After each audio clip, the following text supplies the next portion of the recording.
Hello baked beans, how are we all? I'm still massively missing you, but it's okay, we're gonna power through. Today I thought I would film you a little video, or a cooking video, not a singing one today. Ooh, aren't you spoiled? Yeah, so basically I've not really been feeling myself today.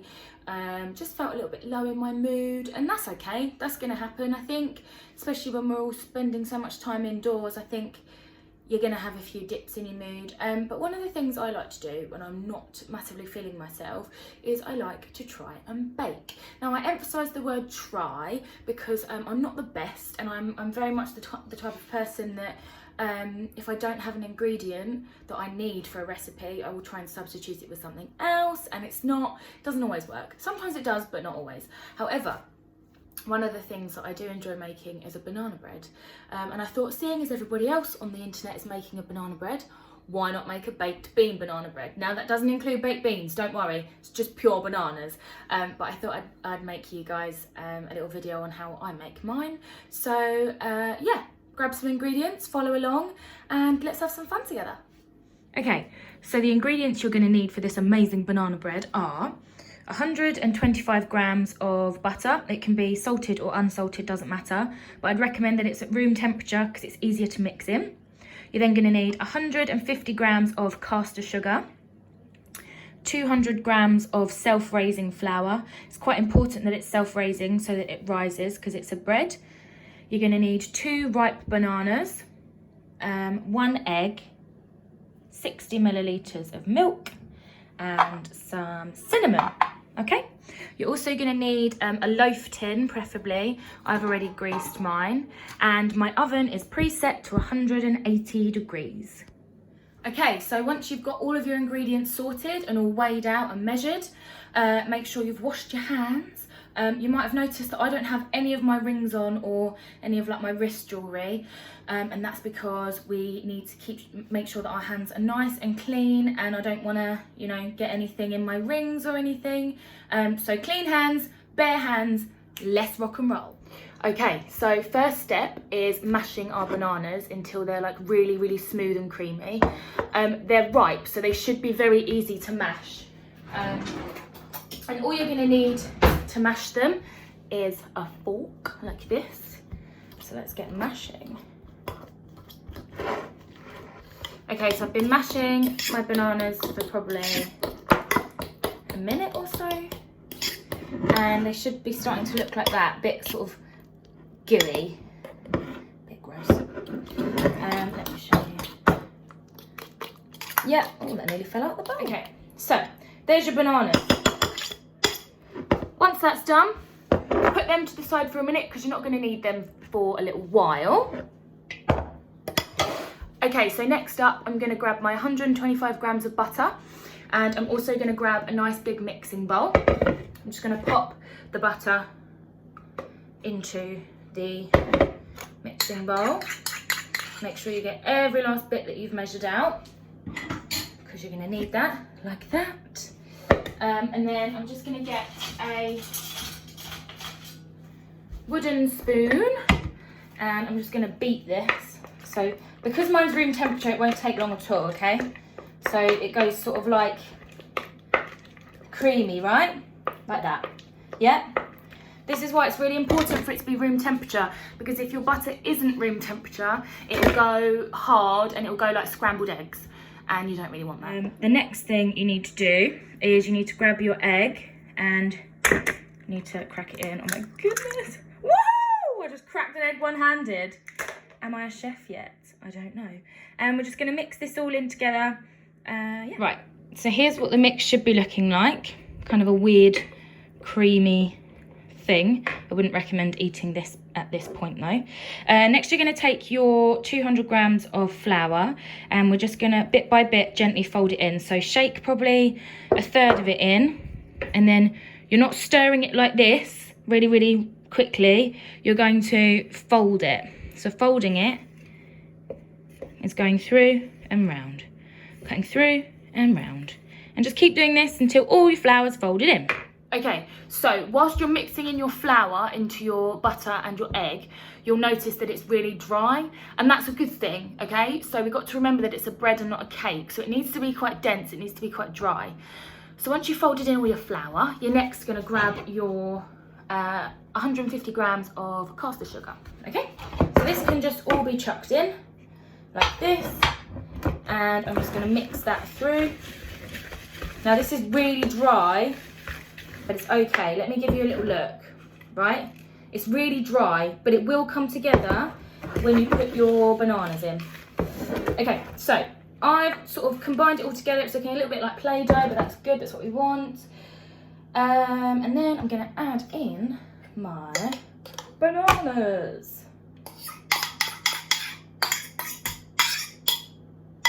Okay, and whoa. And give that a mix in. So I just thought I'd give you a bird's eye view. This is exactly the texture that we need. It's nice and creamy, but it's still got thickness, okay? And it bounces back. If you pull it, it should bounce back, okay? So this is a good texture. Right, next you need to add your half a teaspoon of cinnamon. Now I am a massive cinnamon fan, so I'm probably gonna add a bit more than half a teaspoon. That is probably a teaspoon I've put in there, but that's because I love cinnamon. Right, and then the last thing you need to do is add your milk. Now, I don't always use all of this milk. I said 60 millilitres, but I probably will use about half, just because I don't like the mixture to get too wet. The milk's more there as a, whoa, as a splash zone. The milk is more there for you if you feel like your mixture's a little bit dry, you can add the milk, right? So you should have a lovely glossy slop like this. Let me move the spoon. Like this, okay? So that was a close one, that nearly all fell out. And it should smell, oh, amazing, right? So then, what we're gonna do is we are going to get our greased tin like this, and I'm going to get a spatula because they're so much better for getting everything out of the bowl than a wooden spoon is. I'd recommend mixing things with a wooden spoon, but scraping things with a spatula. So let me just show you what I'm doing. Just scrape off everything that's on the spoon, because every little helps in this situation. Ditch the spoon, don't need the spoon anymore. And then I'm just going to pop the scraper there for a sec, or I don't need it. I'm just going to pour this deliciousness. Oh, for God's sake, I'm so clumsy. I want to get an angle. I want to get an angle of it from above. I don't know how that's going to go, but I really want you to see how this looks in the tin.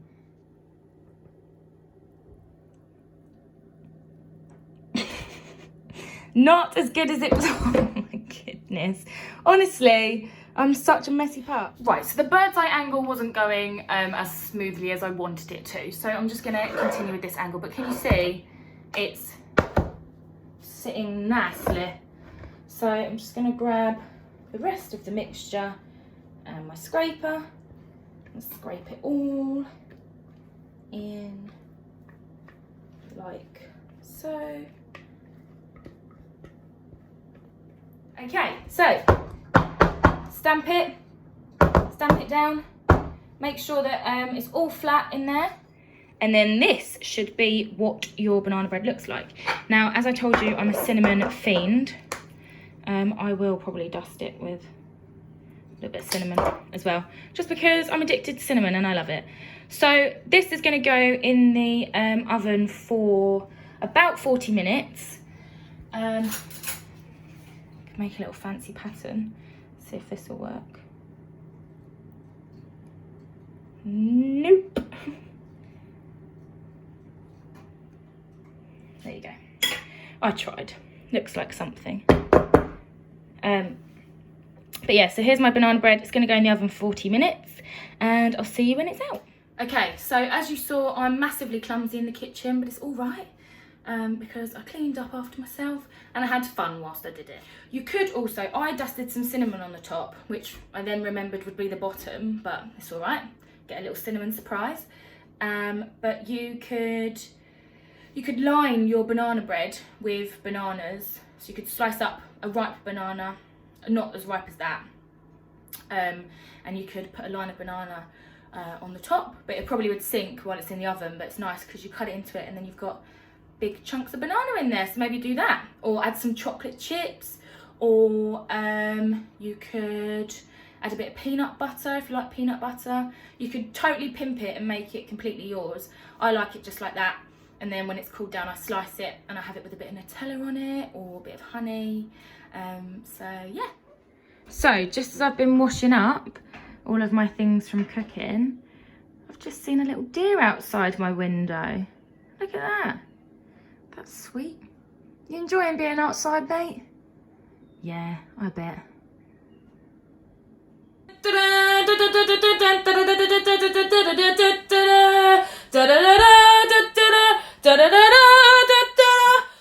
And just like magic, 40 minutes later, we have a gorgeous banana bread. So yeah, that's the end result. I hope that your banana breads turn out all right. I'm going to take this out of the loaf tin now and pop it on a cooling rack. And there you have it, guys. One banana bread, fresh out of the oven, ready to be eaten. You can chop it up and serve it with a bit of butter or eat it on its own. I like mine with a bit of Nutella. Yeah, I hope you have fun making yours, and I want to see loads of photos. Speak to you soon. Bye.